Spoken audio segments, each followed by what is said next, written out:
मध्य रेल्वेच्या प्रवाशांसाठी 15 डब्यांच्या गाड्या सुरू करण्यात आल्या आहेत। या 15 डब्यांच्या गाड्यांमुळे प्रवाशांचा प्रवास काहीसा सुखकर होणार आहे। रेल्वेच्या इतिहासात 16 तारखेला विशेष महत्त्व असून 16 एप्रिल 1853 मध्ये देशातील पहिली रेल्वे धावली होती। आता 159 वर्षांनंतर 15 डब्यांच्या रेल्वेची सुरुवातही 16 तारखेलाच होत असून हाही एक अनोखा योगायोगच म्हणावा लागेल। काल छत्रपती शिवाजी टर्मिनलसून कल्याणसाठी 7:33 ला पहिली गाडी सोडण्यात आली। छत्रपती शिवाजी टर्मिनस ते कल्याण या मार्गावरती रोज 16 फेऱ्या केल्या जाणार आहेत। या गाडीमध्ये 6 ते 6,500 प्रवासी नेण्याची क्षमता आहे।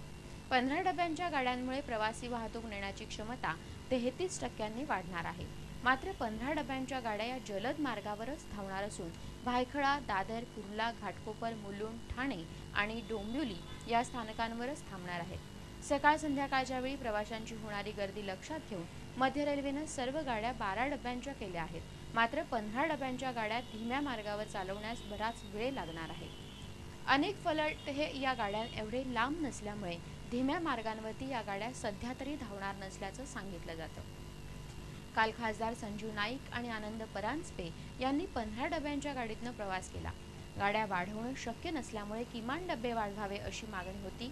त्यानुसार डबे वाढवण्यात आले असून येत्या 3 महिन्यात याचा आढावा घेऊन यामध्ये योग्य ते बदल केले जातील असं नाईक यांनी सांगितलं।